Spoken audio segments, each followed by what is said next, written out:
আমি মনে করি বিশ্বে এখন যা ঘটছে তা নিয়ে অসচেতন থাকা অসম্ভব। মুসলমানদের বিরুদ্ধে অমুসলিমরা যে ঘৃণ্য অপরাধ চালাচ্ছে এবং মুসলমানরাও অপর মুসলিমের বিরুদ্ধে যে অপরাধ চালাচ্ছে তার দ্বারা আমরা সবাই প্রভাবিত। একজন মুসলিম হিসেবে বড় হওয়ার কালে এই ট্র্যাজেডিগুলো আমাদের প্রাত্যহিক জীবনের অংশ হয়ে দাঁড়িয়েছে। আমাদের মধ্যে যাদের বয়স 30-40 বছর, আপনারা দেখেছেন গত অর্ধ শতক বা তার চেয়েও বেশি সময় ধরে উম্মাহ শুধু একটি সংকটের পর আরেকটি, এরপর আরেকটি, এরপর আরেকটির মধ্য দিয়ে গত হয়েছে। এভাবে দীর্ঘ সময় পর কোনো ব্যক্তি একেবারে নিস্তেজ হয়ে পড়তে পারে। ওহ, আবার শুরু হলো, এরপর আরেকটা, এরপর আরেকটা, এরপর আরেকটা। এত বেশি জনপদ আজ চলছে এবং এত বেশি জরুরি অবস্থা আজ মুসলিম জনপদগুলোতে, যেমন আমাদের প্রাণপ্রিয় ফিলিস্তিনে এই মুহূর্তে যা ঘটছে। একদিকে হতাশা, অন্যদিকে নিরুপায় অবস্থা। আমাদের পক্ষে কি করার আছে? ব্যাপারগুলো আমাদের সম্পূর্ণরূপে অভিভূত করে ফেলতে পারে। অনেক মানুষ আমাকে এই বিষয়ে বক্তব্য রাখতে বলেছেন, ফিলিস্তিন সম্পর্কে আমার চিন্তাভাবনা কি তা নিয়ে কথা বলতে বলেছেন, উম্মার অবস্থা নিয়ে আমি কি মনে করি। আমি আসলে কিছু সময় যাবৎ চুপ করেছিলাম, আমি কিছু বলিনি। আর এই খুতবাতেও এই নিয়ে কথা বলবো না। আমি সিদ্ধান্ত নিয়েছি প্রথমে নিজের চিন্তাভাবনাগুলোকে একত্রিত করতে। কারণ আমার প্রথম প্রতিক্রিয়া ছিল, আমি আগেও এটা অনুভব করেছি, আমি এই প্রতিক্রিয়া উম্মার কাছ থেকে আগেও দেখেছি। বস্তুত আমি এই প্রতিক্রিয়া দেখেছি চক্রাকারী চলতে প্রায় প্রতি সিজনে। ঠিক এই পরিস্থিতিতে আমরা বারবার ছিলাম। অতএব ক্ষোভ প্রকাশ করা, নির্যাতিত উম্মার জন্য দোয়া করা, এই ধারণাগুলোর সাথে আমরা সবাই পরিচিত, সবাই এ সম্পর্কে জানে। এই অনুভূতিগুলো সবার হয় এবং সবাই এই দোয়াগুলো করে থাকে। সবাই তাদের সামর্থ্য অনুযায়ী আর্থিক সাহায্যও করে থাকে। প্রতিবাদ মুসলিম দেশগুলোর বিরুদ্ধে যারা উম্মার জন্য কিছু করছে না, প্রতিবাদ জাতিসংঘের বিরুদ্ধে, প্রতিবাদ যুক্তরাষ্ট্রের বিরুদ্ধে, প্রতিবাদ ইসরায়েলের মতো অপরাধী রাষ্ট্রের বিরুদ্ধে, ইত্যাদি ইত্যাদি ইত্যাদি।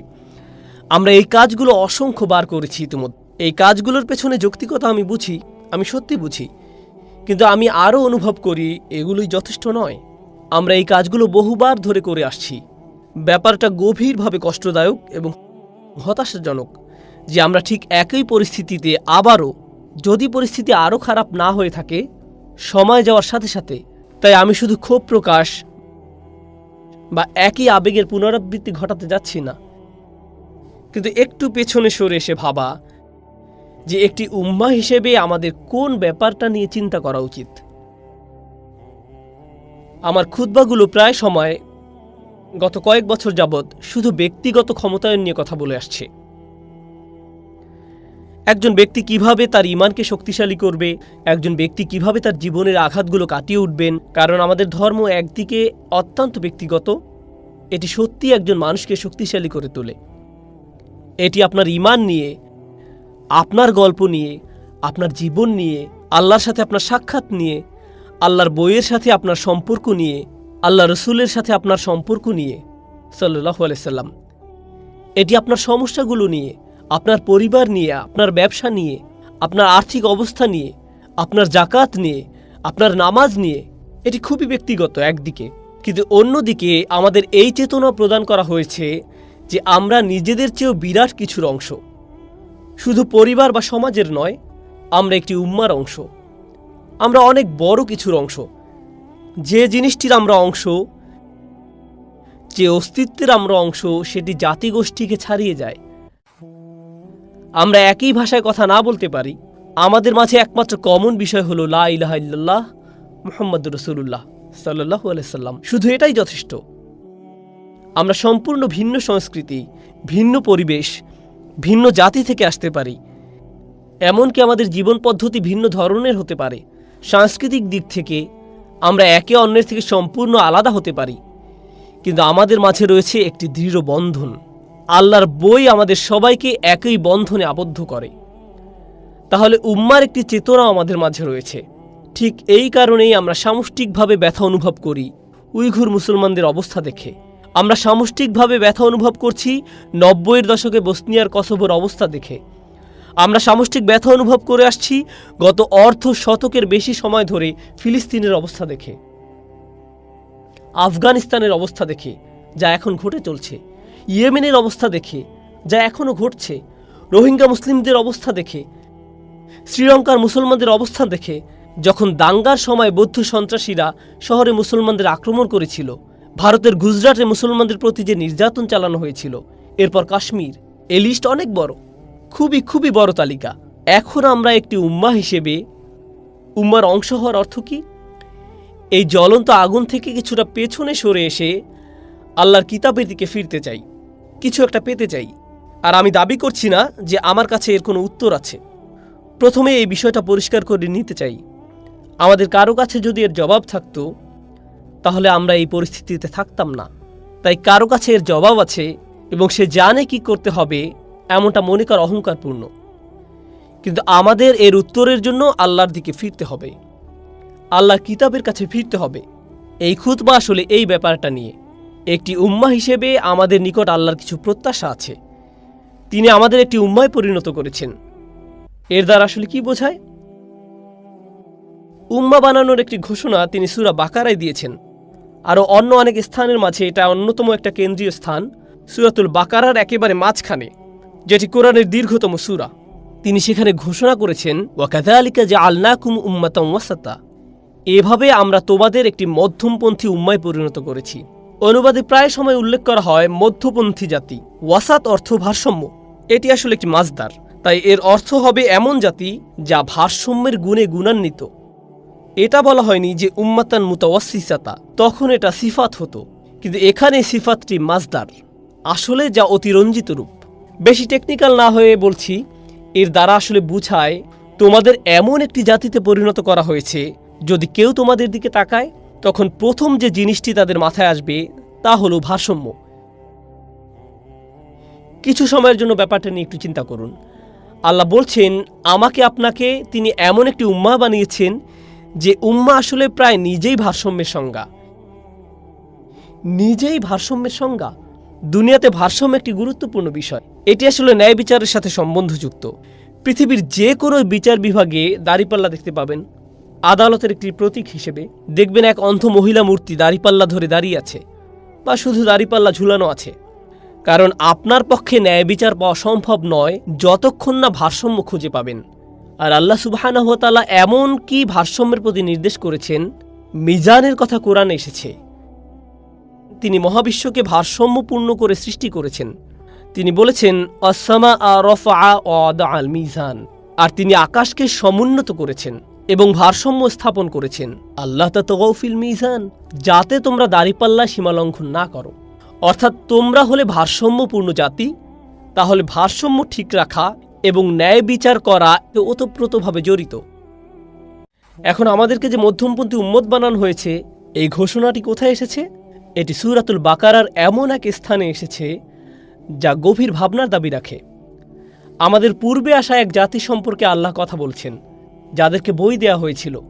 ঠিক যেমন আমরা একটি জাতি এবং আমাদেরকেও একটি বই দেয়া হয়েছে। তাদেরকে একটি কিতাব দেয়া হয়েছিল, তারা তাদের কিতাবের সাথে বহু শতাব্দী পার করেছে। আর আজ 2021 সাল, আজ যখন আমরা তাদের সম্পর্কে পড়ছি, আমাদেরকেও একটি কিতাব দেয়া হয়েছে, আর আমাদের উপরও বহু শতাব্দী পার হয়ে গেছে। তাহলে আমাদের এবং তাদের মাঝে একটা কমন বিষয় রয়েছে। তাদেরকে একটি বই দেয়া হয়েছে, আর তারা এর সাথে অনেক শতাব্দী অতিক্রম করেছে। আমাদেরকেও একটি বই দেয়া হয়েছে, আর আমরাও এর সাথে অনেক শতাব্দী অতিক্রম করেছি। তারপর আল্লাহ বলছেন, এই কিতাবের মাধ্যমে একতাবদ্ধ হয়ে নিজেদের শক্তিশালী করার বিপরীতে তারা নিজেদের মাঝে বিভক্তি তৈরি করল, পরস্পর সংঘর্ষে লিপ্ত হলো এবং পরস্পরকে হত্যা করল। আর তারা তাদের কিতাবের জ্ঞানকে ব্যবহার করল এক গ্রুপের উপর অন্য গ্রুপের শ্রেষ্ঠত্ব প্রতিষ্ঠা করার কাজে। ওমা তাফাররাকু ইল্লা মিন বাদি মা জাআহুমুল ইলম বাগিয়াম বাইনাহুম, তারা মতভেদ করেনি জ্ঞান আসা ব্যতীত, বিশেষ করে জ্ঞান আসার পর এক দলকে অন্য দলের উপর বড় করে তোলার ব্যাপারে তারা মতভেদে জড়িয়ে পড়ল। সুতরাং জ্ঞান ব্যবহার করা হলো এই দল সেই দলের মতকে খণ্ডন করার জন্য। এই দলের লোকেরা কাফের না ওই দলের লোকেরা কাফের, এই দলের রক্ত হালাল না ওই দলের রক্ত হালাল। আমাদের আগের জাতের লোকেরা এগুলো করত। তিনি পরিষ্কার জানিয়ে দিয়েছেন কোনটা হালাল আর কোনটা হারাম, কিন্তু তারা আল্লাহর আদেশের সাথে মশকরা করল। জাস্ট আমাকে এমন একটি উপায় বলে দিন যেন আমাকে এটা মানতে না হয়, আর আমি নিজেকে যেন দোষ না দিয়ে থাকি। আল্লাহ এই জাতি সম্পর্কে আরও বলছেন, যখন তাদেরকে এই কিতাব দেয়া হয়েছে, কেউ যখন তাদেরকে এই কিতাবের কথা মনে করিয়ে দিত, তারা তাদের বিরুদ্ধে যুদ্ধ ঘোষণা করত। আল্লাহ তাদের মুনাফিকি সম্পর্কে বলেছেন, তারা কোনো ধরনের দ্বিধাদ্বন্দ্ব ছাড়াই একে অন্যের রক্ত ঝরাত। তাদের বিশাল এক দায়িত্ব দেয়া হয়েছে, তারা তো একটা উম্মাহ ছিল। আমাদের রাসূল সাল্লাল্লাহু আলাইহি সাল্লাম বলেছেন, উম্মার একটি শরীরের মতো হওয়ার কথা। তাই আল্লাহ তাদেরকে বললেন, লা তুসফিকুনা দিমাআকুম ওয়ালা তুখরিজুনা আনফুসাকুম মিন দিয়ারিকুম, তোমরা একে অন্যের রক্ত ঝরাবে না। তিনি সেই সময়ের মুসলমানদের এই কথা বললেন।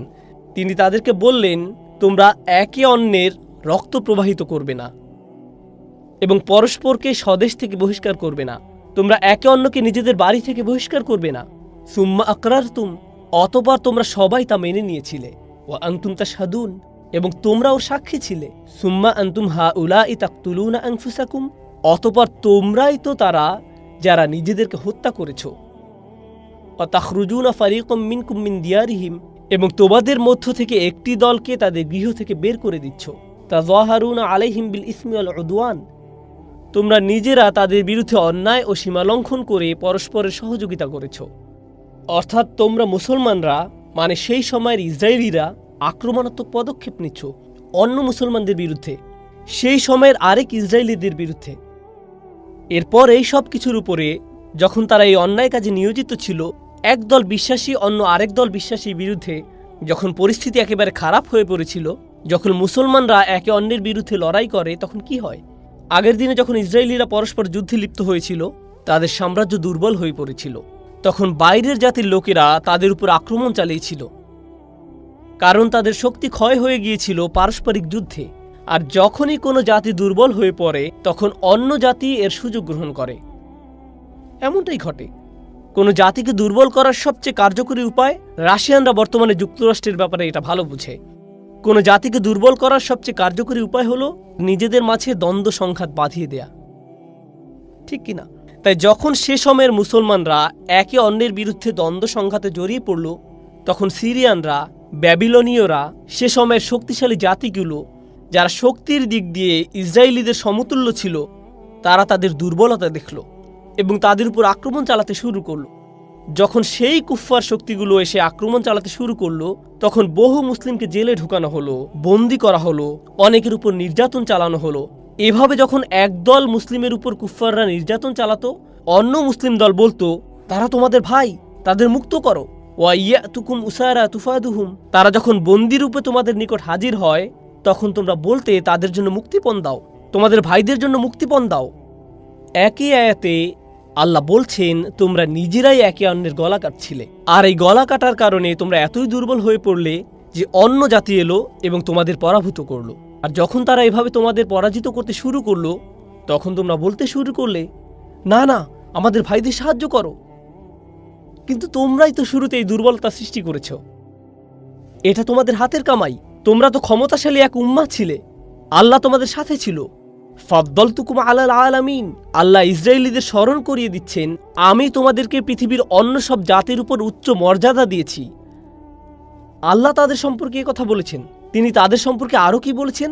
তাদের স্থিতিশীলতা থাকতো, সুশাসন থাকতো, সমৃদ্ধি থাকতো এই পৃথিবীতেই, শুধু আখিরাতে নয়। একজন ব্যক্তি হিসেবে কাউকে জীবনে কঠিন সময় পার করতে হতে পারে ইমানদার হলেও, তাই না? এই জীবনে আপনি শ্রেষ্ঠ ইমানদার হতে পারেন এবং আপনার জীবন হতে পারে দারুণ কষ্টকর। এমনকি নবীদের ক্ষেত্রেও এটা ঘটেছিল। কিন্তু জাতির জন্য আল্লাহর ফর্মুলা আলাদা। জাতির জন্য কোরআনের নিয়ম ভিন্ন রকম। ব্যক্তির জন্য এক ধরনের নিয়ম, আর জাতির জন্য কোরআনে যে নিয়ম রয়েছে তা ভিন্ন রকম। আল্লাহ বলেন, ওয়ালাউ আন্নাহুম আকামুত তাওরাত ওয়াল ইনজিল লা আকালু মিন ফাওকিহিম ওয়া মিন তাহতি আরজুলিহিম, তারা যদি তাওরাত, ইনজিল আর তাদের প্রতিপালকের নিকট থেকে যা তাদের প্রতি অবতীর্ণ হয়েছে তার নিয়ম বিধান প্রতিষ্ঠিত করত, তাহলে তাদের উপর থেকে আর তাদের পদতল থেকে আহার্য পেত। রিজিকের দরজা বন্যার বাঁধের ন্যায় খুলে দেওয়া হতো। আল্লাহর নিরাপত্তা এবং তার রহমত তাদের প্লাবিত করে ফেলত। আল্লাহ কি বলছেন? তাদের দুর্দশায় পতিত হওয়ার কারণ কি ছিল? তারা আল্লাহর কিতাব পরিত্যাগ করেছিল। তাদের দুর্দশাটা কি ছিল? আল্লাহ ধাপে ধাপে তা সূরাতুল বাকারায় তুলে ধরেছেন। আমাদেরকে ভারসাম্যপূর্ণ জাতি বলার পূর্বে তারা ভারসাম্য হারিয়ে ফেলেছিল। প্রথমত, তারা নিজেদের মধ্যে দ্বন্দ্ব সংঘাতে জড়িয়ে পড়েছিল। নিজেদের মধ্যে এত বেশি সংঘাত হয় যে তারা দুর্বল এবং নগণ্য হয়ে পড়েছিল। আর যখন এভাবে তারা যথেষ্ট দুর্বল এবং নগণ্য হয়ে পড়ল, তারা শত্রুর সহজ শিকারে পরিণত হলো। আল্লাহ বলছেন, এখন তোমাদের কারো কারো তোমাদের বন্দীদের জন্য খারাপ লাগা শুরু করলো। এটা আমাদের ইতিহাস নয়, এটা বনী ইসরায়েলের ইতিহাস, যাদের সম্পর্কে আল্লাহ বলছেন তাদেরকে আল্লাহ একটি সম্মানিত উম্মায় পরিণত করেছিলেন এবং তাদেরকে অন্যদের উপরে উচ্চ মর্যাদা দিয়েছিলেন। কিন্তু তারা এটা নষ্ট করে ফেলেছিল। তাদের সে মর্যাদা আর অবশিষ্ট নেই। এখন আল্লাহ সিদ্ধান্ত নিলেন শুধু সম্মান প্রদর্শন নয় আপনাকে এবং আমাকে, তিনি আমাদের পরীক্ষা করবেন সেই একই মর্যাদা দিয়ে।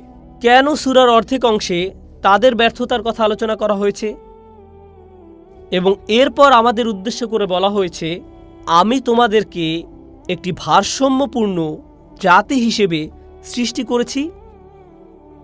তার কারণ হলো, তাদের মতো বিশৃঙ্খলা সৃষ্টি করো না। তোমাদের অবস্থা যেন তাদের মতো না হয়, কারণ ওয়ালান তাজিদা লিসুন্নাতিল্লাহি তাবদীলা। আর তুমি আল্লাহর রীতিতে কখনোই কোনো পরিবর্তন পাবে না। আল্লাহর ফর্মুলা একই। আল্লাহ এই দুনিয়ায় একটি রীতি সৃষ্টি করেছেন। যখন মাটিতে কোনো বীজ বুনবেন এবং এর উপর পানি দিবেন, ভালো মাটি দিবেন, সূর্যের আলোর ব্যবস্থা করে দিবেন, তখন একটি চারা গাছের জন্ম নিবে। এটাই আল্লাহর সুন্নাহ। মাটি গাছের জন্ম দেয়নি, পানি গাছের জন্ম দেয়নি, সূর্য গাছের জন্ম দেয়নি। কিন্তু আপনি যদি এই প্রক্রিয়া অনুসরণ করেন, তাহলে আল্লাহর সুন্নাহ হলো তিনি একটি গাছকে জন্ম নেওয়ার অনুমতি দিবেন। কিন্তু যদি পানি না দেন, যদি ভালো বীজ না বুনেন, চারা গাছটির মৃত্যু হবে। এটাও আল্লাহর সুন্নাহ। আল্লাহ এভাবে এই দুনিয়ায় হুকুম বাস্তবায়ন করে থাকেন। এটা হলো একটি গাছ বড় করার সুন্নাহ। কিন্তু বিশ্বাসী একটি জাতির উত্থান, পতন, শক্তিমত্তা, দুর্বলতা কখন দেখা দিবে, তার জন্যও আল্লাহর একটি সুন্নাহ বর্তমান আছে। আমাদের পক্ষে এমনটি চিন্তা করা অসম্ভব যে আমাদের ব্যাপারটা ব্যতিক্রম এবং আমাদের পূর্বের জাতির ক্ষেত্রে যা হয়েছিল আমাদের ক্ষেত্রে তা হবে না, কারণ আমরা স্পেশাল, কারণ আমরা বিশেষ অনুগ্রহপ্রাপ্ত। আমি আমার বক্তব্য দ্বারা এই মুহূর্তে যারা ভোগান্তির শিকার হচ্ছেন, কোনোভাবেই তাদের কষ্টকে ছোট করে দেখছি না এবং কোনোভাবেই তাদের দোষ দিচ্ছি না যে আল্লাহ তাদের এই পরীক্ষায় ফেলেছেন কারণ তারা বনী ইসরায়েলদের মতো হয়ে গেছে। আমি যা বলতে চাচ্ছি তার উল্টো বুঝবেন না। আমরা একটি উম্মাহ হিসেবে আমাদের আচরণ, আমাদের চারিত্রিক বৈশিষ্ট্য, আমরা যেভাবে আচরণ করি, আমরা যেভাবে নিজেদের দেখি, যদি আয়নায় ভালো করে তাকান, শুধু নিজের প্রতি নয়, একটি জাতি হিসেবে নিজেদের প্রতি, এবং আল্লাহ ইসরায়েলিদের যে ব্যাপারগুলোর সমালোচনা করেছেন, তিনি তাদের কোন কোন ব্যাপারগুলোর সমালোচনা করেছেন যা তাদের থেকে পছন্দনীয় জাতির মর্যাদা দূরীভূত করে দিয়েছিল। যদি সৎ দৃষ্টিতে তাকাই, তাহলে আমার আপনার জন্য দুই জাতির মধ্যে একই সাদৃশ্য দেখতে না পাওয়া বড়ই কঠিন হবে, খুবই কঠিন হবে, বিশাল চ্যালেঞ্জের ব্যাপার হবে। তাই যখন তিনি বলছেন ওয়াকাযালিকা জাআলনাকুম উম্মাতান ওয়াসাতা, এরপর তিনি কি বলছেন? লিতাকুনু শুহাদা আলান নাস, যাতে তোমরা মানুষের উপর সাক্ষী হও। ভারসাম্যপূর্ণ জাতির তো এমন হওয়ার কথা, তারা আল্লাহর কিতাবের সাথে অবজ্ঞাপূর্ণ আচরণ করে না, তারা ন্যায়পরায়ণতার গুণে গুণান্বিত, তারা ঐক্যবদ্ধ জাতি, তাদের একের জন্য অন্যের রয়েছে চিরন্তন ভালোবাসা। শুধু তখন নয় যখন মানুষের শরীর থেকে রক্ত ঝরে, শুধু তখন নয় যখন তারা নির্যাতিত হয়, কারণ এটা মুনাফিকি, এটা আসলেই মুনাফিকি সুলভ আচরণ। ওহ, আমাদের ভাইদের শরীর থেকে রক্ত ঝরছে ফিলিস্তিনে। যখন মসজিদে ছিলেন, আপনি এসেছেন বাংলাদেশ থেকে, কেউ একজন মালয়েশিয়া থেকে, কেউ একজন চীন থেকে, কেউ একজন সেনেগাল থেকে, কেউ একজন ফিলিস্তিন থেকে, একজন সৌদি থেকে, একজন পাকিস্তান থেকে, কেউ একজন হয়তো ভারত থেকে, আর আপনারা তখন কে ইমাম হবে সেটা নিয়ে ঝগড়া করছিলেন। তখন উম্মার জন্য ভালোবাসা কোথায় ছিল? আপনার জাতীয়তা কি মুখ্য হয়ে দেখা দেয় না অন্য সব কিছুতে? আপনার পক্ষপাতিত্বকে অন্য সব কিছুতে মুখ্য হয়ে দেখা দেয় না? কিন্তু যখন ওয়াইয়াতুকুম উসারা তুফাদুহুম, কেউ একজন বিপদে পড়লে হঠাৎ করে আমরা এক উম্মাহ, অন্য সব কিছুতে আমাদের এক উম্মাহ হওয়ার ব্যাপারটা কোথায় গেল? এসব কথা শুনতে কষ্ট লাগে, এমনকি আমার জন্য বলতেও কষ্ট হচ্ছে, কারণ আমি আপনাদের সম্পর্কে কথা বলছি না, আমি আমার সম্পর্কে কথা বলছি। রাসূলুল্লাহ সাল্লাল্লাহু আলাইহি ওয়াসাল্লাম বলেছেন, আমরা হলাম একটি শরীরের মতো, কাজাসাদ, এই উম্মাহ একটি শরীরের মতো। তাই আমি যখন উম্মার অবস্থান নিয়ে সমালোচনা করি, তখন আমি যেন আমার হাতের সমালোচনা করছি বা আমার পায়ের। এখনো আমি, এটা অন্য কেউ নয়, এটা অন্য কারো অপরাধ নয়। এই উপলব্ধিটা খুবই গুরুত্বপূর্ণ, কারণ এই আলোচনা শুনতে যতই হতাশাজনক লাগুক, আমাদের বুঝতে হবে অন্য মানুষেরা সমস্যা নয়, এটা অন্য একজনের জন্য নয়, এটা তাদের সমস্যা নয়। যদি ওই মুসলমানরা ভালো হয়ে যেত, তাহলে আমাদের সবার অবস্থা উন্নত হতো না। ওরা, তারা, এসব বলা বন্ধ করুন। আমরা সবাই এই সমস্যার অংশ, এটা সম্মিলিতভাবে আমাদের সমস্যা। পরিবারে যদি কোনো সমস্যা দেখা দেয়, আপনি তো তখন বলতে পারেন না এটা তাদের সমস্যা, এটা আমার বাবার সমস্যা, ওটা আমার ভাইয়ের সমস্যা। না, এটা আপনারও সমস্যা। আপনি তো একই বাসায় বাস করেন ভাই, একই বাসায়। এই উম্মাহ একটি বাসার মতো, এমনকি একটি বাসার চেয়েও বেশি। এটি একজন ব্যক্তির মতো। তাই আমাকেও সাবধান থাকতে হবে। যদি আমার হাত ব্যথা করে বা আমার হাত যদি প্যারালাইসিসে আক্রান্ত হয়, এর যা করার কথা তা যদি না করে, তখন তো আমি বলবো না স্টুপিড হাত। আমার ইচ্ছে হয় তুমি যদি আমার শরীরের অংশ না হতে, তারপর এটা কাটা শুরু করলেন। এমনটা তো কেউ করে না। হাতটাকে সুস্থ করার জন্য আপনি সাধ্যের মধ্যে সবকিছু করবেন। ব্যথা কোথা থেকে আসছে তা শনাক্ত করার জন্য সবকিছু করবেন। আমাকে কি ঔষধ খেতে হবে, কিভাবে আমি এই সমস্যা থেকে মুক্তি পাবো। অনেক সময় এক রাতেই হয়তো সমস্যার সমাধান হয়ে যাবে না, সমাধান হতে কিছুটা সময় লাগবে। যে উপমাটি আমার মাথায় আসে, যে কারণে আমি চুপ করে থাকি, যে উদাহরণের কথা আমার মনে আসে, ধরুন এক ব্যক্তি অসুস্থ, সে দারুণ অসুস্থ। অনেকে দেখবেন দীর্ঘদিন যাবৎ জটিল ব্যাধিতে ভোগে, তো সে একই রকম ব্যাধিতে দীর্ঘদিন যাবৎ আক্রান্ত, কিন্তু সে এর জন্য কোনো চিকিৎসা গ্রহণ করে না। সে মাঝে মধ্যে কাশি দেয়, দিন দিন দুর্বল হয়ে পড়ছে, কিন্তু কোনো ওষুধ খাচ্ছে না। তার খাদ্যাভ্যাসও আগের মতোই, আগে যেভাবে জীবনযাপন করত সেভাবে জীবনযাপন করছে। ফলে দিন দিন তার শরীর খারাপ থেকে আরও খারাপ হতে লাগলো। এরপর একদিন শরীরে বড় কিছু ঘটল, শরীরে কিছু একটা নষ্ট হয়ে যাওয়ার পর তাকে হাসপাতালে ভর্তি হতে হলো। কারণ ব্যথা এতই জটিল আকার ধারণ করেছে যে গোটা শরীর এখন অকেজো হয়ে পড়েছে। হাসপাতালে যাওয়ার পর তার সার্জারি করা হয়, অপারেশন করা হয়, বা এরকম কিছু একটা করা হয় ব্যথা কমিয়ে আনার জন্য। কিন্তু এরপরেও লোকটা আগের মতোই ঘুমন্ত, তার জীবনযাপন এখনো পূর্বের ন্যায়। কোনো পরিবর্তন না আনলে আপনি তো সুস্থতা আশা করতে পারেন না। আমরা এটাই করি। যখন বড় ধরনের কোনো দুর্যোগ দেখা দেয়, তখন আমরা এক উম্মার ন্যায় আচরণ করি, তখন এক উম্মার চেতনা জাগ্রত হয়ে ওঠে।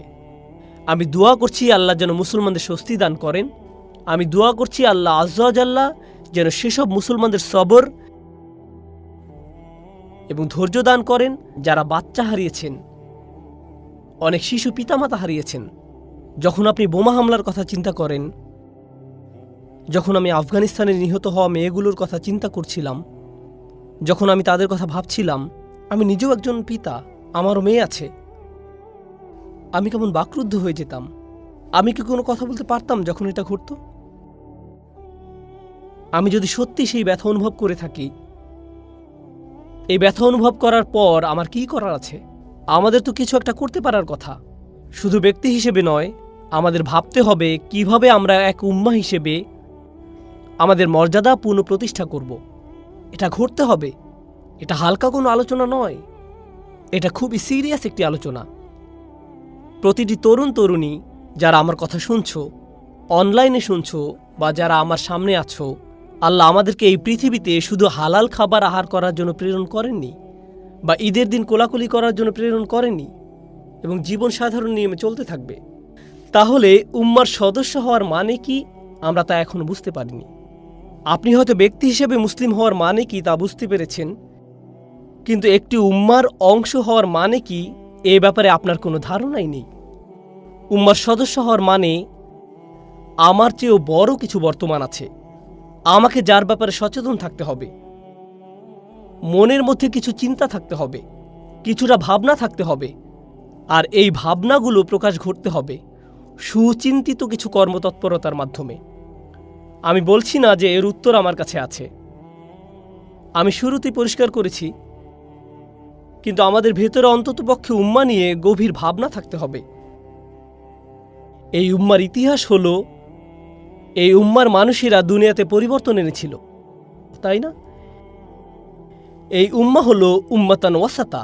আল্লাহ বর্ণনা করেছেন, প্রসঙ্গত ওয়াসাতের অর্থ আগে বলেছিলাম, এর দ্বারা ভারসাম্য, ন্যায় বিচার, ন্যায্যতা বোঝায়। ব্যাপারটা হলো সব কিছুতে আপনি দেখবেন সমস্যা দেখা দেয় চরমপন্থার কারণে। যখন ধনীরা চরম ধনী হয়ে যায়, যখন গরিবরা একেবারে গরিব হয়ে পড়ে, সরকার যখন মারাত্মক কর্তৃত্বপরায়ণ হয়ে পড়ে, তখন দেশে সমস্যা দেখা দেয়। মানুষ যখন চরম নৈরাজ্যবাদী হয়ে পড়ে, এটাও দেশের জন্য সমস্যা। মাত্রাতিরিক্ত নিয়ন্ত্রণে সমস্যা দেখা দেয়, আবার মাত্রা অতিরিক্ত স্বাধীনতায় সমস্যা দেখা দেয়। যেখানেই যান ভারসাম্যের অভাব, সব জায়গায় ভারসাম্যহীনতা। পারিবারিক জীবনে ভারসাম্যের অভাব, ব্যক্তি জীবনে ভারসাম্যের অভাব, রাষ্ট্রীয় জীবনে ভারসাম্যের অভাব, আমাদের চারপাশে ভারসাম্যহীনতা। আর আল্লাহ বলছেন, তিনি এমন এক জাতি তৈরি করেছেন যে জাতি নিজেই ভারসাম্যের গুণে গুণান্বিত। আল্লাহ যখন বলেছেন লিতাকুনু শুহাদা আলান নাস, যেন তোমরা সমগ্র মানব জাতির উপর সাক্ষী হতে পারো, মানব জাতি যখন খুঁজবে কোথায় ভারসাম্য, এটা কি শুধু একটা বিমূর্ত ধারণা যা মানুষের পক্ষে কোনোদিন অর্জন করা সম্ভব নয়? না, পৃথিবীতে এমন একটি জাতি আছে যারা ভারসাম্যের গুণে ভূষিত। ন্যায় বিচার তো এমনই হওয়ার কথা। সামঞ্জস্যপূর্ণ হওয়ার মানে তো আসলে এটাই। উদ্দেশ্যপূর্ণ জীবন তো এমনই হওয়ার কথা। আমাদের দেখতে কি এমন দেখায় এখন? এই আয়াত পড়ে কি আমরা নিজেদের উপর সন্তুষ্ট থাকব যে আমি তোমাদেরকে ভারসাম্যপূর্ণ উম্মত বানিয়েছি? আমরা কি নিজেদের দিকে তাকিয়ে বলি, আলহামদুলিল্লাহ, আমাদের প্রচুর ওয়াসাত রয়েছে, আমরা একটি ভারসাম্যপূর্ণ জাতি? আমাদের মাঝে ভারসাম্য নেই। অধিকন্তু তিনি আমাদের উপর একটি দায়িত্বও দিয়েছেন, যাতে তোমরা মানুষের উপর সাক্ষী হও। আমরা মানুষের উপর সাক্ষী হব, আর রসুল সাল্লাল্লাহু আলাইহি সাল্লাম আমাদের উপর সাক্ষী হবেন। শাহাদা আলান নাস এবং শাহাদাতু রাসূলুল্লাহ সাল্লাল্লাহু আলাইহি সাল্লাম। এই ভারসাম্য মানবজাতিকে আমাদেরই দেখানোর কথা, কারণ একটি উম্মাহ হিসেবে আল্লাহ এই দায়িত্ব আমাদের প্রদান করেছেন। একটি জাতি হিসেবে আমাদের এই কাজ করার কথা, কারণ শেষ বিচারের দিন রাসূল সাল্লাল্লাহু আলাইহি সাল্লাম সাক্ষী দিবেন, তিনি এই উম্মাহকে ভারসাম্যপূর্ণ করে রেখে গিয়েছিলেন। তিনি তাদের প্রতি এই হুকুম জারি করে গিয়েছিলেন এবং তারা সেটা বুঝতে পেরেছিল। সুতরাং বিচারের দিন মানবজাতি সাক্ষ্য দিবে আমরা আমাদের দায়িত্ব ঠিকভাবে পালন করেছি কিনা। আমরা তো বিশ্বকে দেখাইনি ভারসাম্য দেখতে কেমন, তাই মানবজাতি আমাদের বিরুদ্ধে সাক্ষ্য দেওয়ার সুযোগ পেয়ে যাবে। আমরা কেন ইসলামের প্রতি আকৃষ্ট হব তারা বলবে কেন এই নবী সম্পর্কে সুধারণা করব, বা তার কিতাব সম্পর্কে। তোমরা এই মানুষগুলোকে দেখেছ, তারা কেমন ছিল, তাদের দেশগুলো কেমন ছিল? তাদের দেশগুলো ছিল বিশ্বের সবচেয়ে দুর্নীতিগ্রস্ত দেশগুলোর অন্যতম। তাদের ব্যবসায়ীরা ছিল দুনিয়ার অন্যতম অসৎ প্রকৃতির এবং দুর্নীতিপরায়ণ ব্যবসায়ী।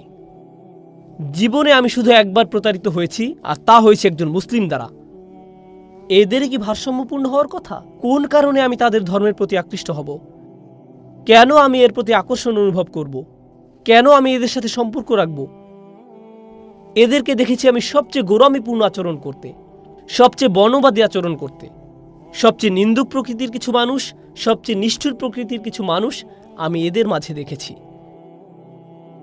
আর এরা সব সময় আত্মকলহে লিপ্ত থাকত। মানবজাতি একটি গ্রুপ হিসেবে আমাদের বিরুদ্ধে সাক্ষ্য দিতে পারে, এবং রাসূলুল্লাহ সাল্লাল্লাহু আলাইহি সাল্লামের একটি কেস থাকবে আমাদের বিরুদ্ধে, কারণ তিনি আমাদের রেখে গেছেন তার মিশন চালু রাখার জন্য।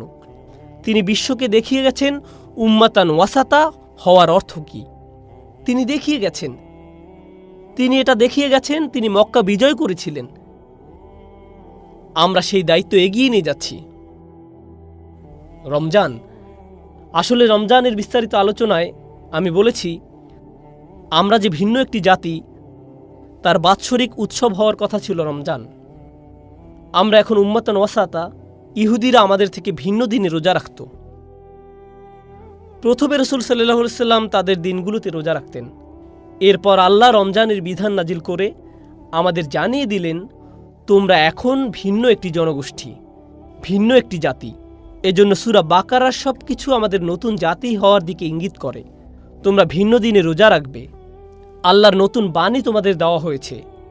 আল্লাহর চূড়ান্ত কালাম তোমাদের সাথে আছে। আমাদের রাজধানী এখন আলাদা। আমাদের ধর্মীয় রাজধানী পরিবর্তিত হয়ে গেছে। সূরা বাকারার সবকিছু আসলে আমাদের নতুন জাতি হওয়া সম্পর্কে, ভারসাম্যপূর্ণ জাতি হওয়া সম্পর্কে। আমাদের তো এমনই হওয়ার কথা ছিল। দায়িত্বের এই চেতনা এমন কিছু কাজের মাধ্যমে প্রকাশিত হওয়া উচিত যা দেখে আল্লাহ আমাদের উপর সন্তুষ্ট হয়ে যাবেন। এই উদ্দেশ্যের চেতনা এবং আমাদের প্রত্যেককে আমি যুক্তি দেখাবো, উম্মাহ যখন সুসংহত থাকবে তখন একজন ব্যক্তিও এই উদ্দেশ্যের চেতনা থেকে মুক্ত থাকবে না। আমাদের প্রত্যেকের কিছু কিছু অবদান রাখার আছে এই লক্ষ্যের প্রতি। আর আমরা যদি এমনকি আমাদের ঘরের মানুষ ছাড়া আর কাউকে প্রভাবিত করতে না পারি, তাহলে আমরা অন্তত আমাদের সন্তানদের এমনভাবে গড়ে তোলা উচিত যেন তারা এই লক্ষ্যের প্রতি অবদান রাখতে পারে। সেই ধরনের উম্মাহ হওয়ার লক্ষ্যের প্রতি সে ধরনের সন্তান আমাদের গড়ে তুলতে হবে। আমরা যদি নিজেদেরকে কিছুটা মুক্ত করতে পারি এমন সন্তান বড় করা থেকে, যার জীবনের একমাত্র লক্ষ্য হলো একটি চাকরি পাওয়া, নতুন গাড়ি কিনে পরিবারকে গর্বিত করা। আমরা সন্তানদেরকে বড় করি জাঁকজমকপূর্ণ বিয়ের অনুষ্ঠান করার জন্য। এগুলোই লক্ষ্য। এর চেয়ে বড় কোনো লক্ষ্য আমাদের থাকে না। আমাদের শিশুদের মাথায় একটি মিশনের চেতনা ঢুকিয়ে দিন। তারা শুধু আপনার নামের শীর্ষাংশ বহন করছে না, এসব করবে অন্য জাতির মানুষেরা। আমাদের প্রজন্ম, আমাদের সন্তানদের রাসূলুল্লাহ সাল্লাল্লাহু আলাইহি সাল্লামের মিশন বহন করে সামনে এগিয়ে যেতে হবে। তাদের এক উম্মার চেতনা বহন করতে হবে। এটা অনেক বড় একটা জিনিস প্রজন্মের পর প্রজন্ম ধরে হস্তান্তর করার জন্য।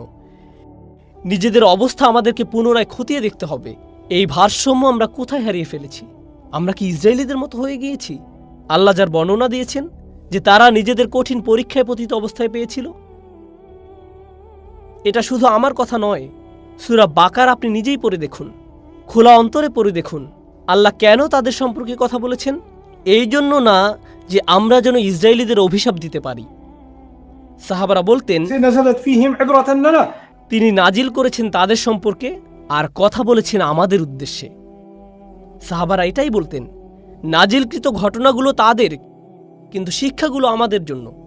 এমনকি কুরআনেও ব্যাপারটা পরিষ্কার করে তুলে ধরা হয়েছে। এই সূরার একেবারে শেষে এসে আমরা আল্লাহর নিকট দোয়া করি এই বলে, রব্বানা লা তাহমিল আলাইনা ইসরান কামা হামালতাহু আলাল্লাযীনা মিন ক্বাবলিনা, এবং আমাদের উপর এমন দায়িত্ব অর্পণ করো না যেমন আমাদের পূর্ববর্তীদের উপর অর্পণ করেছ। অন্য কথায় আমরা বুঝতে পেরেছি আমরা এমন কোনো দায়িত্বের বোঝা বহন করে চলছি যা আমাদের পূর্বে আসা লোকদেরও প্রদান করা হয়েছিল। আমরা আশা করছি আমরা যেন এই দায়িত্ব পালনে ব্যর্থ না হই। আমরা যেন গুলিয়ে না ফেলি যেভাবে তারা গুলিয়ে ফেলেছিল। আমরা যেন মর্যাদাবান একটি উম্মাহ হিসেবে আবার প্রতিষ্ঠিত হতে পারি, যে উম্মাহ সবার আগে আল্লাহর জন্য দাঁড়িয়ে যাবে। কিয়ামতের দিন সবার আগে আমরা যেন রাসূলুল্লাহ সাল্লাল্লাহু আলাইহি সাল্লামের সাক্ষীর উপযুক্ত হই।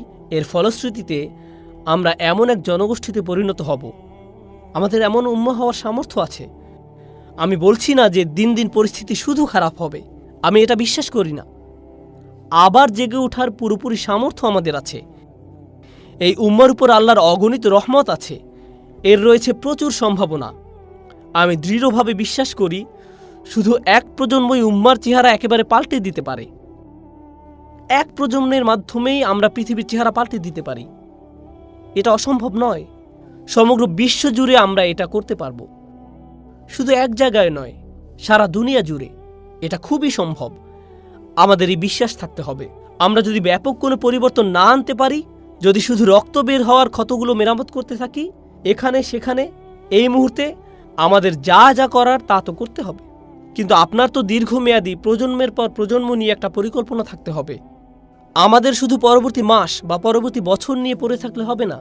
এখন থেকে 100 বছর নিয়ে চিন্তা করতে হবে। এখন থেকে কমপক্ষে আগামী 50 বছর বা সামনের 100 বছর নিয়ে চিন্তা করতে হবে। একটি উম্মাহ হিসেবে আমরা নিজেদের কোথায় দেখতে চাই এবং সেই লক্ষ্য অর্জনে আমাদের কিভাবে কাজ করতে হবে। আপনার যদি সেই দীর্ঘমেয়াদী ভিশন না থাকে তাহলে নিজেদের উন্নতি আমরা এমনকি শুরুও করতে পারবো না। আল্লাহ আজ্জা জাল্লা আমাদেরকে ভীষণওয়ালা মানুষে পরিণত করুন, লক্ষ্য নিয়ে চলা মানুষে পরিণত করুন। আল্লাহ আজ্জা জাল্লা আমাদের থেকে পারস্পরিক মতবিরোধ দূর করে দিন এবং আল্লাহ রসুল সাল্লাল্লাহু আলাইহি সাল্লামের ভালোবাসা, আল্লাহর কিতাবের প্রতি আনুগত্য তিনি যেন এত বেশি পরিমাণে বাড়িয়ে দেন যে আমাদের মত পার্থক্যগুলোকে আমরা যেন উপেক্ষা করতে পারি এবং নিজেদের মাঝে ঐক্য গড়ে তুলতে পারি।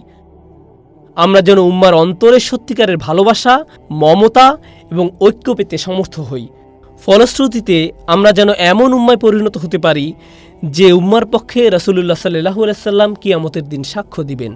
বারাকাল্লাহু লি ওয়া লাকুম ফিল কুরআনিল হাকিম ওয়া নাফা'নি ওয়া ইয়্যাকুম বিল আয়াতি ওয়া যিকরিল হাকিম।